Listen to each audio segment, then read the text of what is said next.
শুরুতে ঈদ জামাতের খবর।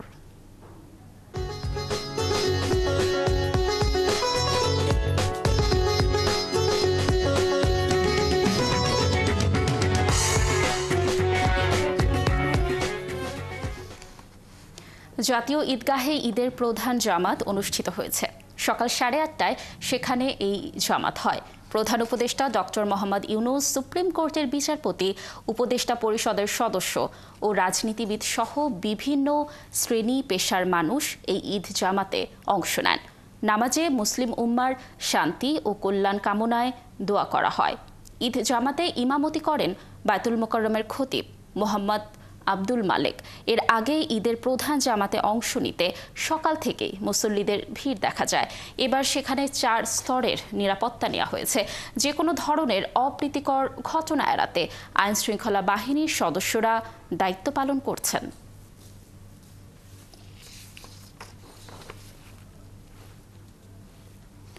নতুন বাংলাদেশ গড়তে যত বাধাই আসুক না কেন জাতীয় ঐক্য অটুট রাখার আহ্বান জানিয়েছেন প্রধান উপদেষ্টা ডক্টর মোহাম্মদ ইউনূস।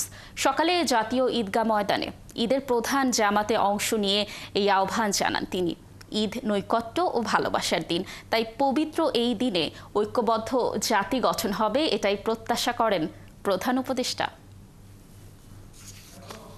যারা নতুন বাংলাদেশের স্বপ্ন বাস্তবায়ন করার জন্য নিজের আত্মাহুতি দিয়েছেন, বেঁচে থাকলেও স্বাভাবিক জীবন যাপন করতে পারছেন না, তাদের স্মরণে আমরা যেন মোনাজাত করি আল্লাহর কাছে। আমরা অবশ্যই সেই স্বপ্ন বাস্তবায়ন করবই। আজকের দিনে আমরা প্রার্থনা করি, এই নৈকট্য আজকের দিনে আমরা শুরু করলাম, এই নৈকট্য এবং এই ঐক্য জাতির জন্য যেন স্থায়ী হয়।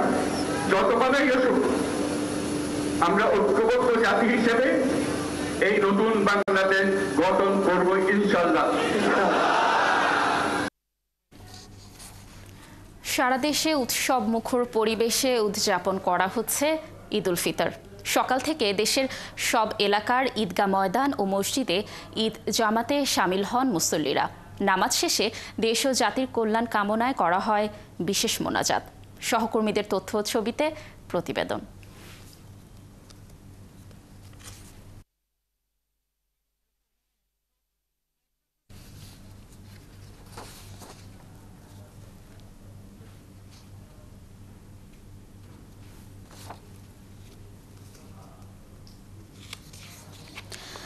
রাজধানীতে সুলতানি মুঘল আমলের কায়দায় ঈদের আনন্দ মিছিল হয়েছে।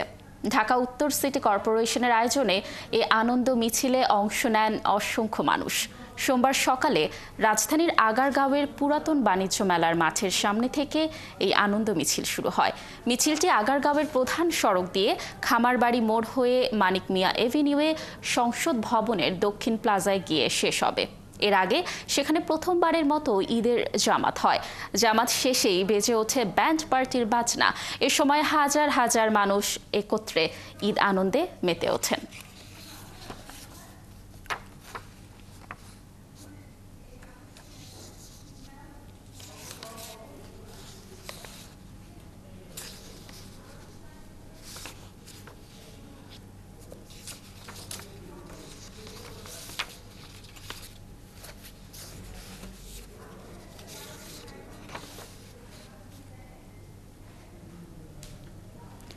প্রতি বছরের মতো এবার ঈদেও খুলনা জাতিসংঘ শিশু পার্কে শিশু আনন্দ মেলার আয়োজন করা হয়েছে। দর্শক, এ নিয়ে আরও তথ্য জানাতে আমাদের সাথে যুক্ত হচ্ছেন সহকর্মী কনক রহমান।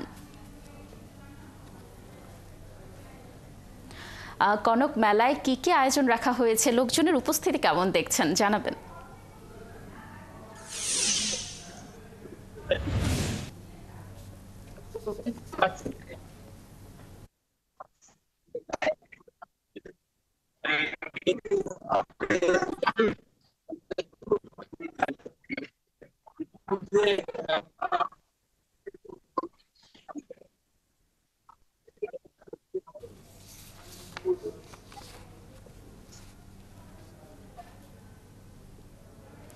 কনক, নিশ্চয়ই আমরা আবার আপনার সাথে যুক্ত হয়ে সর্বশেষ তথ্য দর্শকদেরকে জানানোর চেষ্টা করব। চট্টগ্রামের লোহাগড়ায় 2 বাসের সংঘর্ষে 5 জন নিহত হয়েছেন, আহত হয়েছেন আরও 6 জন। ফায়ার সার্ভিস জানায়, সোমবার সকালে লোহাগড়ায় জাঙ্গালিয়া মাজার গেট এলাকায় সৌদিয়া পরিবহনের বাসের সাথে ঈগল পরিবহনের মুখোমুখি সংঘর্ষ হয়। এতে ঘটনাস্থলেই 5 জন মারা যান। এ সময় সড়কের দুপাশে দীর্ঘ যানজটের সৃষ্টি হয়। পরে খবর পেয়ে ঘটনাস্থলে পৌঁছে লোহাগড়া ফায়ার স্টেশনের একটি ইউনিট পরিস্থিতি নিয়ন্ত্রণে আনে। বর্তমানে যান চলাচল স্বাভাবিক রয়েছে।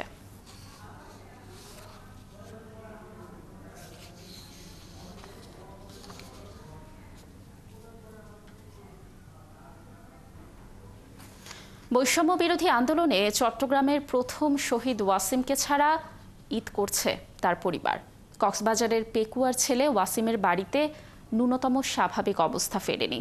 কথা বলার শক্তি হারিয়েছেন তার মা।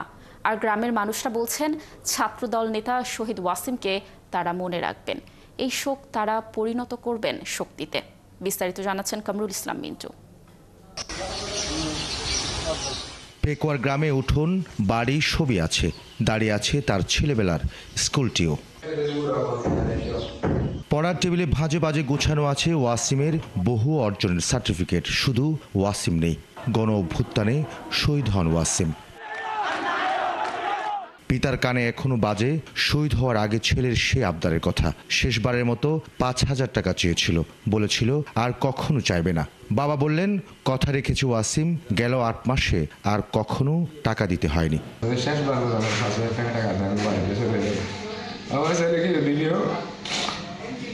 ঠিক আসছে 16 তারিখ, কিন্তু 17 তারিখ রাতে আসছে আর কি। 16 তারিখ 12টা 3টার দিকে এখানে আসে, কিন্তু জীবনে আসে না, লাশে আসছে। ওই জিনিসটা আমার বেশি কষ্ট লাগে। ঈদের খরচের জন্য অল্প টাকা দিলে সে টাকাই পরিবারের সবার জন্য কেনাকাটা করে নিয়ে আসতো ওয়াসিম।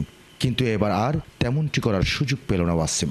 এবার আমার যত টাকা দিতাম এত বেশি জিনিস এর আম্মার জন্য, ভাইয়ের জন্য, বোনের জন্য আনতো। এবার তো কি আনবে? শহীদ ওয়াসিমের মা জ্যোৎস্না বেগমের চোখের পানি শুকায়নি 8 মাসেও। বুকের কাঁপন থামেনি এই শহীদ সন্তানের মায়ের। মেজ সন্তান ছাড়া মায়ের তো ঈদের খুশি ম্লান হয়ে আছে।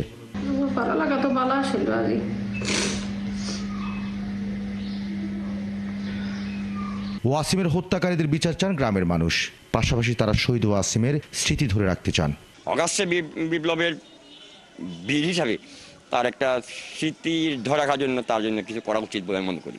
সড়কটিকে শহীদ ওয়াসিম আকরামের নামে সংরক্ষণ করে শহীদ ওয়াসিম আকরাম বানুজে সড়ক দিবেন বলে আমি উপরের মহলে দাবি জানাই। বৈষম্য বিরোধী ছাত্র আন্দোলনে 17 জুলাই চট্টগ্রাম কলেজের সামনে প্রথম শহীদ হন কক্সবাজারের পেকুয়ার সন্তান ওয়াসিম আকরাম। কামরুল ইসলাম মিন্টু, 71, কক্সবাজার। ঈদের দীর্ঘ ছুটিতে দেশের হাসপাতালগুলোতে চিকিৎসা সেবা যাতে ব্যাহত না হয় তা নিয়ে 16 দফা নির্দেশনা দিয়েছে স্বাস্থ্য অধিদপ্তর। অধিদপ্তরের হাসপাতাল বিষয়ক পরিচালক বলছেন, কেবল সরকারি হাসপাতাল নয়, বেসরকারি চিকিৎসা কেন্দ্রগুলোকেও এই নির্দেশনা মেনে রোগীদের সেবা দিতে হবে। দর্শক আরও জানাচ্ছেন মেহেদি হাসান। শুরু হয়েছে ঈদের দীর্ঘ ছুটি। ঢাকার সোহরাওয়ার্দী হাসপাতালে জরুরি বিভাগে তাই কমে এসেছে রোগীদের ভিড়। তবে ছুটির সময় রোগীদের চিকিৎসা সহ জরুরি যে কোনো পরিস্থিতি সামলাতে হাসপাতালে থাকছেন ডাক্তার ও নার্স সহ পর্যাপ্ত জনবল। জরুরি বিভাগ, ওটি ও ইনডোরে নিয়মিত চিকিৎসক, নার্স, কর্মকর্তা, কর্মচারীরা দায়িত্ব পালন করবেন। 9 দিনের দীর্ঘ ছুটিতে সরকারি বেসরকারি হাসপাতালে চিকিৎসা সেবা চালু রাখতে 16 দফা নির্দেশনা দিয়েছে স্বাস্থ্য অধিদপ্তর। নির্দেশনায় বলা হয়েছে, জরুরি বিভাগে প্রয়োজনীয় সংখ্যক চিকিৎসক থাকতে হবে, জরুরি অস্ত্রোপচার ও ল্যাব চালু রাখতে হবে। হাসপাতালে পর্যাপ্ত জনবল নিশ্চিত করতে ঈদের আগে ও পরে সমন্বয় করে ছুটি নির্ধারণ করতে হবে। বিভাগ থেকে উপজেলা পর্যন্ত হাসপাতালগুলোতে সামর্থ্য অনুযায়ী জনবল মোতায়েন করতে হবে। ঈদের প্রথম 3 দিন পর হাসপাতালের বহির্বিভাগ চালু করতে হবে। কোনো হাসপাতালের জরুরি বিভাগ ছাড়া যে বহির্বিভাগ, এগুলো কিন্তু 72 ঘন্টার বেশি বন্ধ থাকবে না। যেভাবে হোক যে 9 দিনের মধ্যে 3 দিনের বেশি টানা কখনোই আউটডোর বন্ধ রাখা যাবে না। আমরা সেটা এবার নিশ্চিত করেছি। একটা কাজ করেছি যে এই যে ডায়ালাইসিস সেবা বা জরুরি ল্যাব বা জরুরি ওটি এগুলো বন্ধ করে নিই আমরা। ডায়ালাইসিস সেবা অবশ্যই 72 ঘন্টার বেশি ডায়ালাইসিস সেবা বন্ধ রাখা যাবে না। ডায়ালাইসিস সেবা ম্যাক্সিমাম 3 দিন বন্ধ থাকবে, এর বেশি ডায়ালাইসিস চালু থাকবে।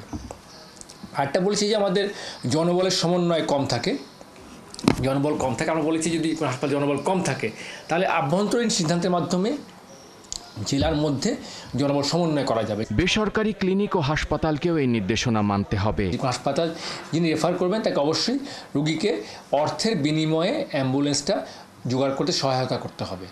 আমরা লাস্ট বলেছি যে রেফার করলে এই যাত্রাপথ তাকে যেখানে রেফার করা হচ্ছে যাত্রাপথে চিকিৎসা তাকে এনশিওর করে চিকিৎসা দিয়ে তাকে রোগী রেফার করতে হবে। প্রতি বছরই ঈদ সহ যে কোনো উৎসবে সড়ক দুর্ঘটনা বাড়ে। এদের বেশিরভাগ রোগীকে ছুটতে হয় ঢাকা মেডিকেল বা পঙ্গু হাসপাতালে। ঈদের ছুটিতে এই ধরনের রোগীদের চিকিৎসায় এই 2 হাসপাতালেও থাকছে পর্যাপ্ত জনবল। মেহেদি হাসান, 71, ঢাকা। দর্শক, কিশোরগঞ্জের ঐতিহাসিক শোলাকিয়ার ঈদগাহ ময়দানে ঈদের জামাত হয়েছে। এ নিয়ে আরও তথ্য জানাতে আমাদের সাথে যুক্ত হবেন সহকর্মী সালেহ হোসেন রনি। রনি, আপনাকে ঈদ মোবারক। জানাবেন যে শোলাকিয়া ঈদের জামাতে কি পরিমাণ মুসল্লির জমায়েত ছিল আজকে, আর সে সাথে মুসল্লিরা কিভাবে সেখানে পৌঁছেছে এই তথ্য দিবেন, এবং যাতায়াত ও নিরাপত্তা নিয়ে প্রশাসনের কি ধরনের উদ্যোগ রয়েছে? লাবণী, ঈদ মোবারক। ঐতিহাসিক শোলাকিয়া ময়দানে 198তম ঈদের জামাত অনুষ্ঠিত হয়েছে। এখানে ধারণা করা হচ্ছে, প্রশাসন আমার যেটা বলেছে সেটা হচ্ছে এখানে 6 লক্ষ মুসল্লি কিন্তু এখানে এক কাতারে দাঁড়িয়ে কিন্তু নামাজ আদায় করেছে, এবং রাস্তার দুপাশে উত্তর দক্ষিণ এবং আপনার পূর্ব দিকের এখানে সীমানা প্রাচীর পার হয়ে কিন্তু দীর্ঘ লাইনে এখানে মুসল্লিদের উপস্থিতি জনসমুদ্রে পরিণত হয়, এবং এখানে প্রশাসনের কঠোর নিরাপত্তা ছিল। এবং এবারেই দীর্ঘ 15 বছর পর এত উপস্থিতি আমরা লক্ষ্য করতে পেরেছি। মুসল্লিরা খুবই উৎসাহ উদ্দীপনার মধ্য দিয়ে এখানে নামাজ আদায় করতে করেছেন। নামাজের ইমামতি করেছেন মুফতি আবুল খায়ের মোহাম্মদ সাইফুল্লাহ, এবং এখানে স্মরণকালের 15 বছর আগে যা মুসল্লি ছিল তার থেকে কিন্তু এখানে 6 লক্ষাধিক মুসল্লি এবার নামাজ আদায় করেছে আমাদেরকে জেলা পুলিশ জানিয়েছে, জেলা প্রশাসন জানিয়েছে, এবং সে মোতাবেকই কিন্তু এখানে এই তাদেরকে মুসল্লিদের নামাজ আদায়ের সুবিধার্থে এখানে কিন্তু 4 স্তর বিশিষ্ট বলয়ের নিরাপত্তা তাদের ঘিরে ফেলা হয়েছিল এই কিশোরগঞ্জ শহরকে, এবং অত্যন্ত চমৎকার ভাবে এবং খুব সুষ্ঠুভাবে সুশৃঙ্খল ভাবে এখানে তারা নামাজ আদায় করতে পেরে অত্যন্ত খুশি হয়েছে তারা। মুসল্লিরা খুবই খুশি হয়েছে এই কারণে যে এখানে খুব সুশৃঙ্খল ভাবে মুসল্লিরা ঢুকতে পেরেছে এবং সঠিকভাবে নামাজ আদায় করেছে, এবং সেই সাথে আবহাওয়া অনুকূলে থাকার কারণে কিন্তু এখানে মুসল্লির উপস্থিতি বেড়েছে, এবং সেই সাথে এখানে যারা 2 দিন আগে থেকে এসেছিল তাদেরকেও কিন্তু জেলা প্রশাসন এই শোলাকিয়া ঈদগাহ ময়দানের পক্ষ থেকে কিন্তু এখানে তাদের থাকার ব্যবস্থা করেছে। আজিমুদ্দিন উচ্চ বিদ্যালয়ে, কুমুদিনী সরকারি প্রাথমিক বিদ্যালয় এবং নুরানি হাফিজিয়া মাদ্রাসায় কিন্তু থাকার ব্যবস্থা করেছে। এবং এখানে মুসল্লিদের সাথে কথা বলে আমরা জানতে পেরেছি এখানে বিভিন্ন বাংলাদেশের বিভিন্ন জেলা থেকে কিন্তু তারা এখানে নামাজ আদায় করতে এসেছে, এবং আমি একজন পাকিস্তান নাগরিক তাকেও পেয়েছিলাম, তিনি বাংলাদেশে এসেছিলেন, তাবলিগ আমাদের জন্য 2 দিন থেকেছেন এখানে নামাজ আদায় করতে তিনি পেরেছেন, সেই জন্য তিনি খুবই খুশি হয়েছেন, এবং এত বড় বাংলাদেশের মধ্যে এত বড় জামাত দেখে তিনি খুবই অবাক হলেন এবং তিনি খুবই সন্তুষ্ট জ্ঞাপন করলেন। সালেহ, ধন্যবাদ আপনাকে। আমাদের সাথে থাকুন আপনি, পরবর্তীতে নিশ্চয়ই আবার আপনার সাথে যুক্ত হয়ে দর্শকদের সর্বশেষ তথ্য জানানোর চেষ্টা করব। সারা দেশে উৎসব মুখর পরিবেশে উদযাপন করা হচ্ছে ঈদ উল ফিতর। সকাল থেকে দেশের সব এলাকার ঈদগাহ ময়দান ও মসজিদে ঈদ জামাতে শামিল হন মুসল্লিরা। নামাজ শেষে দেশ ও জাতির কল্যাণ কামনায় করা হয় বিশেষ মোনাজাত। দর্শক, সহকর্মীদের তথ্য ছবিতে দেখুন প্রতিবেদন। খুলনায় আনন্দঘন পরিবেশ ও হাজারো মুসল্লির উপস্থিতিতে সকাল 8টায় সার্কিট হাউস ময়দানে ঈদের প্রধান জামাত অনুষ্ঠিত হয়। এতে ইমামতি করেন খুলনা আলিয়া মাদ্রাসার সাবেক অধ্যক্ষ খতিব মাওলানা আবু সালেহ। বিভিন্ন শ্রেণী পেশার মানুষ একসাথে নামাজ আদায় করেন। বৈষম্যহীন দেশ হবে, সুন্দর একটা দেশ হবে। অর্থনৈতিক যে সমস্যা আমাদের দেশের প্রধান অর্থনৈতিক সমস্যাগুলো, এই সমস্যাগুলো দ্রুত নিরূপণ হবে এই প্রত্যাশা। বরিশালে ঈদের প্রধান জামাত হয় সকাল 8টায় নগরীর বান্দ রোডের হেমায়েতুদ্দিন ঈদগাহে। নামাজ শেষে মোনাজাতে দেশ এবং জাতির সমৃদ্ধি কামনা করা হয়। রাজশাহীতে হযরত শাহ মখদুম রহমাতুল্লাহি আলাই কেন্দ্রীয় ঈদগাহ ময়দানের প্রধান জামাতে ইমামতি করেন মহানগরীর রাজারহাতা জামে মসজিদের খতিব ডক্টর মাওলানা মোহাম্মদ কাউসার হোসেন। সাধারণ মুসল্লিদের সাথে জেলা প্রশাসন ও পুলিশ প্রশাসনের কর্মকর্তারাও নামাজ আদায় করেন। নামাজ শেষে ফিলিস্তিনের নির্যাতিত মুসলিম 24-এর গণ অভ্যুত্থানে শহীদ ছাত্র জনতা সহ বিশ্বের মুসলিম উম্মার শান্তি কামনায় বিশেষ দোয়া করা হয়। সর্বোপরি তাদের জন্য দোয়া করা দরকার। আর যারা এই মুসলিম জনতার উপর অত্যাচার নির্যাতন চালাচ্ছে তাদের ব্যাপারে আমাদের প্রতিবাদ করা দরকার। চট্টগ্রাম মহানগরীতে ঈদের প্রথম ও প্রধান জামাত হয় নগরীর জমিয়াতুল ফালাহ মসজিদ ময়দানে। এছাড়াও লালদিঘি সিটি কর্পোরেশন জামে মসজিদ সহ নগরের 41টি ওয়ার্ডের 165টি স্থানে ঈদ জামাত হয়। সবাই আনন্দের সাথে ঈদ করবে, এটাই আল্লাহর অসীম রহমতে এবার নির্বিঘ্নে আমরা ঈদ করতে পেরেছি। বিভাগীয় নগরী রংপুরের প্রধান জামাত হয় কালেক্টরেট ঈদগাহ মাঠে। জামাতে শামিল হতে নগরের বিভিন্ন স্থান থেকে ঈদগাহে হাজির হন সমাজের নানা স্তরের মানুষ। এই বাংলাদেশটি এমনভাবে আমরা গড়ে তুলব, সবাইকে নিয়ে, সবাই মিলেমিশে, যেখানে থাকবে না কোনো ভেদাভেদ, থাকবে না কোনো বৈষম্য। আমরা আশা করছি যে আমাদের ধর্মপ্রাণ মুসলমান, আমরা আমাদের সকল মুসলমান ভাই আমরা খুব সুন্দরভাবে সারাটা দিন ঈদের এবং ঈদের পরবর্তী দিনগুলো সুন্দরভাবে উদযাপন করতে পারবেন। এদিকে মানিকগঞ্জে ঈদের প্রধান জামাত হয় সকাল 8টায় মানিকগঞ্জ শহীদ মিরাজ তপনী স্টেডিয়ামে। ইমামতি করেন কালেক্টরেট মসজিদের পেশ ইমাম মাওলানা রফিকুল ইসলাম। জেলা প্রশাসক ও বিভিন্ন রাজনৈতিক দলের নেতাকর্মীরা সহ সাধারণ মুসল্লিরা জামাতে অংশ নেন। এছাড়া জেলার 7 উপজেলার মডেল মসজিদে সকাল 9টার মধ্যেই ঈদের জামাত শেষ হয়। শরীফ আজাদ প্রীতম, 71। ঈদের ছুটিতে পর্যটকের চাপ সামলাতে প্রস্তুত সিলেট। নীল পানির স্বপ্নরাজ্য লালাখাল, সবুজ পাহাড়ে মোড়ানো জাফলং সুরমা উপত্যকার সৌন্দর্য প্রকৃতি প্রেমীদের অন্যতম আকর্ষণ। তাই সিলেটে এবার ঈদের ছুটিতে কয়েক লাখ পর্যটকের আগমন ঘটবে বলে আশা করছে জেলা প্রশাসন। ব্যবসার খরা কাটিয়ে লাভের আশা করছেন পর্যটন ব্যবসায়ীরাও। সিলেট থেকে হোসেন আহমেদ সুজাদের রিপোর্ট। নীল জলরাশির এক ছন্দময় কবিতা লালাখাল। সিলেট শহর থেকে মাত্র 35 কিলোমিটার দূরে এই স্বচ্ছ জলের নদী।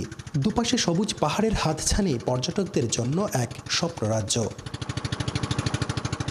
নৌকা করে লালাখালে স্বপ্ন ঘেরা ভ্রমণ পর্যটকদের অন্যতম আকর্ষণ।